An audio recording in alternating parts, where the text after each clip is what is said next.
Anitha Pushpavanam Kuppusamy Viha YouTube channel அன்பர்கள் அனைவருக்குமே அன்பான வணக்கம். நம்முடைய YouTube சேனல்ல தொடர்ந்து பல பதிவுகளை பார்த்துக்கிட்டு வரோம். இன்றைக்கு இந்த பதிவில் இறைவனால் எழுதப்பட்ட விதியை மாற்ற முடியுமா? ஜாதகம் நன்றாக அமைய என்ன செய்ய வேண்டும் என்கின்ற தகவலை பார்க்க போறோம்.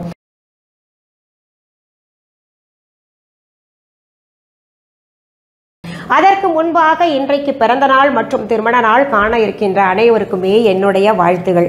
உங்களுடைய வாழ்க்கையில் நீங்கள் அனைத்து நலங்களும் வளங்களும் கிடைக்கப்பெற்று நீடூழி வாழணும்னு நான் இறைவன் கிட்ட பிரார்த்திக்கிறேன். இந்த காணொளியை காண்கின்ற அனைவருக்குமே இந்த நாள் இனிய நாளாக அமையட்டும். இறைவனால் விதிக்கப்பட்ட விதியை மாற்ற முடியுமா? ஜாதகம் சரியில்லைன்னா அந்த ஜாதகம் சரியாக அமைக்க ஏதாவது வழிபாடுகள் இருக்கா அப்படின்ற செய்தியை நம்முடைய யூடியூப் சேனலை தொடர்ந்து பார்க்கக்கூடிய ஒரு சிலர் கமெண்ட்டில் கேட்டுக்கிட்டு இருக்கிறீங்க. நீங்கள் கமெண்ட்ஸில் என்ன கேள்விகள் கேட்குறீங்களோ அதற்கு பதிவுகளாகத்தான் நான் கொடுத்துக்கிட்டு வர்றேன்.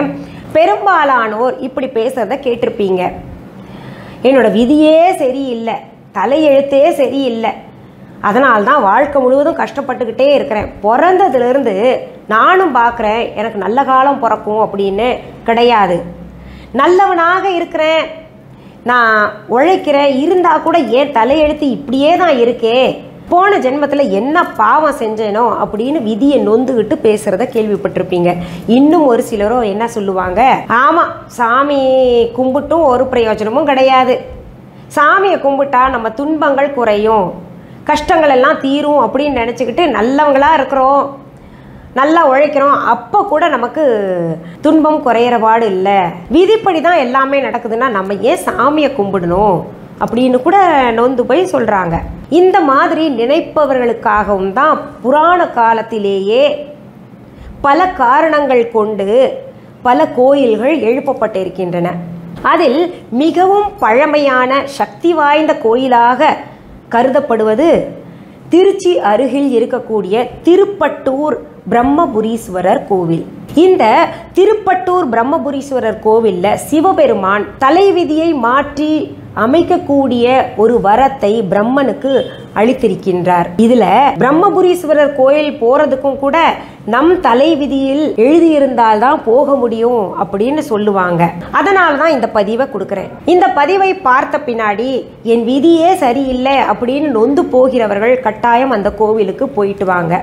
இந்த கோவில்ல விதியை மாற்றி அமைக்கக்கூடிய ஒரு அமைப்பு ஏன் ஏற்பட்டது, அதற்கு பின்னாடி ஏதாவது ஒரு வரலாறு இருக்கணுமே அப்படின்னு கேட்டீங்கன்னா இருக்கு. சிவபெருமான் போலவே பிரம்மருக்கும் 5 தலை இருந்தது.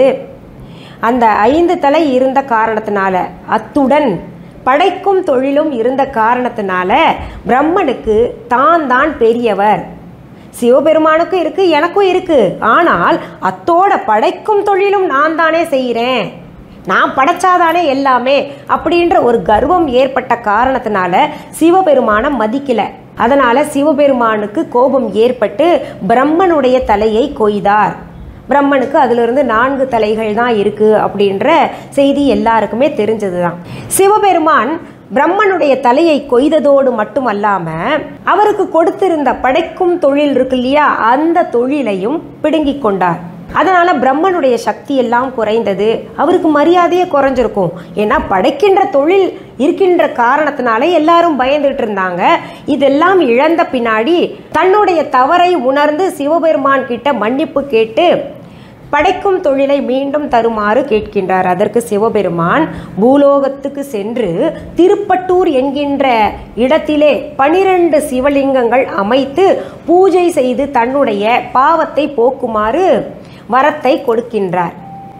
அப்போ பிரம்மன் திருப்பட்டூர் என்கின்ற இடத்திற்கு வந்து 12 சிவலிங்கங்கள் அமைத்து பூஜை செய்து தன்னுடைய பாவத்தை போக்கிக் கொண்டார். அங்கே கோயில் எழுப்பப்பட்டது. அந்த கோயில் ஏன் விதியை மாற்றி எழுதக்கூடிய ஒரு சக்தி கிடைத்தது அப்படின்னு பார்த்தீங்கன்னா, பிரம்மன் கோயில் அமைத்து வழிபாடு செய்த காலத்திலிருந்தே தினமுமே ஆகம விதி முறைப்படி வேதங்கள் அங்கே முழக்கப்பட்டன. வேதங்கள் அங்கே நிறைய சொல்லியிருக்காங்க. அந்த வேதங்களின் அதிர்வலைகள் இன்றைக்கும் அந்த கோவிலில் இருக்கு. ஏன்னா பல காலமாக இந்த கோவில் கிட்டத்தட்ட 2000 வருடத்திற்கு முன்பானது அப்படின்னு சொல்லப்படுது. 2000 வருடமாக அங்கே வேதங்கள் சொல்லிக்கிட்டே இருக்காங்கன்னா அதில் எவ்வளவு அதிர்வலைகள் இருக்கும். இன்னொன்று, சிவபெருமானே பிரம்மனுக்கு என்ன வரத்தை கொடுத்திருக்காருன்னா, மீண்டும் அவருக்கு படைக்கும் தொழிலை செய்யுமாறு உத்தரவிட்டு இருக்கின்றார். இந்த கோயிலில் போய் பாவத்தை தொலைச்சிட்டு மீண்டும் நீ படைக்கும் தொழிலை செய்யலாம்னு மாற்றி அமைத்திருக்கிறார் இல்லையா? அதே போல சிவபெருமான் பிரம்மனுக்கு ஒரு உத்தரவு கொடுத்திருக்கின்றார். இந்த கோயிலுக்கு யாரெல்லாம் நாடி வருகின்றார்களோ அந்த பக்தர்களுடைய தலையெழுத்தை மாற்றி எழுத வேண்டும் அப்படின்ற உத்தரவை பிரம்மனுக்கு அளித்திருக்கின்ற காரணத்தினால இந்த கோயிலை நாடி செல்கின்றவர்களுக்கு விதி மாற்றி எழுதி அமைக்கப்படும். இது உறுதி. இந்த கோவிலுக்கு செல்கிறவர்கள் ஜாதகத்தை கையோட எடுத்துட்டு போவாங்க. அங்க பிரம்மனுடைய சந்நிதியில அவர் காலடியில வைப்பாங்க. அங்க குருக்கள் மந்திரங்கள் எல்லாம் ஓதி அந்த ஜாதகத்தை திரும்ப இவங்க கையில கொடுப்பாங்க.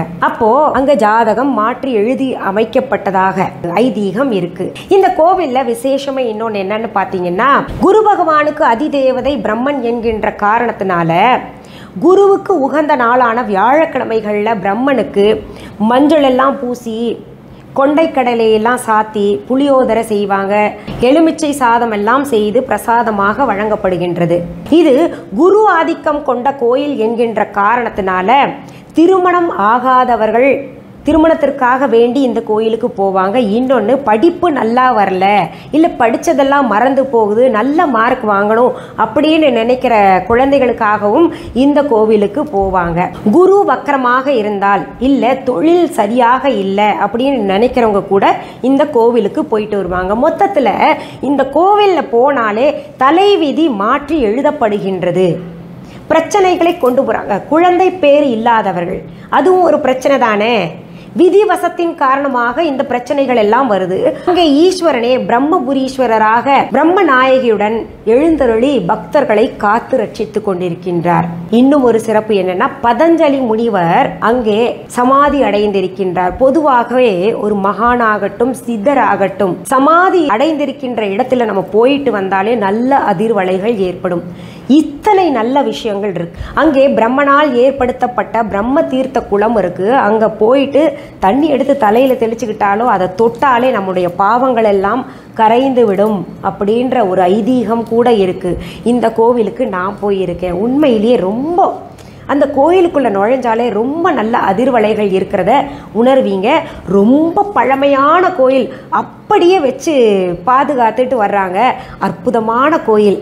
ஜாதகம் சரியில்லை, விதியை மாற்றி எழுதணும் அப்படின்னு நினைக்கிறவங்க மட்டுமல்லாமல் வாய்ப்பு கிடைக்கிறவர்கள் கட்டாயம் போயிட்டு வாங்க. இந்த கோவிலில் தான் முருகப்பெருமானே சூரனை வதை செய்வதற்கு முன்பாக இந்த கோவிலுக்கு சென்று ஈசனை படையோடு சென்று வணங்கி இருக்கின்றார். அதனால தான் இந்த கோவிலுக்கு திருப்படையூர் அப்படின்ற பேர் இருந்தது. காலப்போக்கில் பார்த்தீங்கன்னா அது திருப்பட்டூர் அப்படின்னு ஆயிடுச்சு. சரி, நம்ம யூடியூப் கமெண்ட்ஸில் சிலர் கேட்ட கேள்வி, ஜாதகம் நன்றாக அமைய விதியை மாற்றி எழுதுவதற்காக என்ன பூஜை செய்யணும் அப்படின்னு கேட்டிங்கல்ல, அதற்கான பதிவு நான் கொடுத்துக்கிட்டேன். இன்னொன்று பார்த்தீங்கன்னா, இந்த கோயிலுக்கு போயிட்டு வந்த பின்னாடி குலதெய்வ பூஜை செய்யுங்க. அந்த குலதெய்வ பூஜை எப்படி செய்யணும்னு நான் செய்தே காமிச்சிருக்கேன். ஆடி மாதத்தில் அப்படின்னு சொல்லியிருப்பேன். அது ஆடி மாதத்தில் தான் செய்யணும்னு கிடையாது, எல்லா மாதத்திலும் செய்யலாம். அந்த குலதெய்வ பூஜையும் தொடர்ந்து செஞ்சுக்கிட்டு வாங்க. அப்படி செய்தீங்கன்னா நிச்சயமாக உங்களுடைய வாழ்க்கை அமோகமாக இருக்கும். வழக்கமாக பதிவை முடிப்பதற்கு முன்பாக நம்முடைய விஹா ஆன்லைன் ஷாப் பற்றி சொல்லுவேன் இல்லையா, அதை சொல்கிறேன். இதை பற்றி சொன்னால் நிறைய பேருக்கு பிடிக்க மாட்டேங்குது. என்னுடைய வியாபாரத்தை பற்றி, பிஸ்னஸ் பற்றி நான் தானே சொல்லுவேன். ஒவ்வொருத்தரும் ஒவ்வொரு விதமாக யூடியூப் மூலமாக வியாபாரம் செய்துக்கிட்டு இருக்கிறாங்க. அது போல் நான் செய்கிறேன், உழைக்கிறேன். சரி, விஹா ஆன்லைன் என்பது எங்களுடைய ஆன்லைன் ஷாப். இது வரைக்கும் யாராவது விஹா ஆன்லைன் ஷாப்பிங் ஆப் டவுன்லோட் பண்ணலைன்னா உடனே டவுன்லோட் பண்ணிக்கோங்க.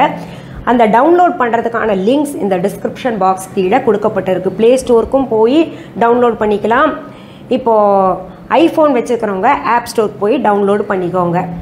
இன்னொன்று முக்கியமாக, என்னுடைய சேனலை இது வரைக்கும் சப்ஸ்கிரைப் பண்ணாதவங்க சப்ஸ்கிரைப் பண்ணிக்கோங்க. அத்தோடு மட்டும் இல்லாமல் ஆல் என்கின்ற ஆப்ஷன் கூட ப்ரெஸ் பண்ணி விடுங்க. அப்போ தான் என்னுடைய பதிவுகள் அத்தனையுமே உங்களுடைய பார்வைக்கு வந்து சேரும். விஹா ஆன்லைன் பற்றி சொன்னீங்களே, ஆன்லைனில் தான் நாங்கள் பொருள்கள் ஆர்டர் போடணுமா இல்லை கடை ஏதாவது வச்சுருக்கீங்களா அப்படின்னு கேட்டிங்கன்னா, சென்னை ராஜா அண்ணாமலைபுரத்தில் விஹா ஷாப் இருக்குது, விஹா கடை இருக்குது. அதற்கான ஃபோன் நம்பர், அட்ரஸ் அத்தனையுமே கூகுளில் இருக்குது. கூகுள் மேப்ஸில் நீங்கள் விஹா சென்னை அப்படின்னு போட்டிங்கனாலே அந்த மேப் உங்களை கூட்டு வந்து எங்கள் கடையில் அழகாக டைரக்ட் பண்ணி விட்டுரும். இன்னொன்று சொல்லிக்கிற முக்கியமானது, என்னுடைய பெயர், புகைப்படம், வீடியோவை பயன்படுத்திக்கிட்டு யாராவது இது விஹால இருக்கிற பொருள் தாங்க அப்படின்னு சொன்னாங்கன்னா அது மிகவும் தவறான செய்தி. எங்களுடைய விஹா கடைக்கான கிளைகள் வேறு எங்கேயுமே கிடையாது. இன்னொன்று நான் சொல்லிக்கிறேன், எங்களுடைய விஹா ஆன்லைன் மற்றும் விஹா கடையில் இருக்கக்கூடிய பொருள்கள் அத்தனையுமே தரமான பொருள்கள், ஹோம்மேடு ப்ராடக்ட்ஸ் அத்தனையுமே நான் தான் செஞ்சுக்கிட்டு இருக்கேன். வாங்கி பாருங்கள், நல்ல பலன்கள் தரும். சரி, மீண்டும் அடுத்த பதிவில் வேற ஒரு நல்ல தலைப்போடு உங்களை எல்லாம் சீக்கிரத்தில் சந்திக்கிறேன்.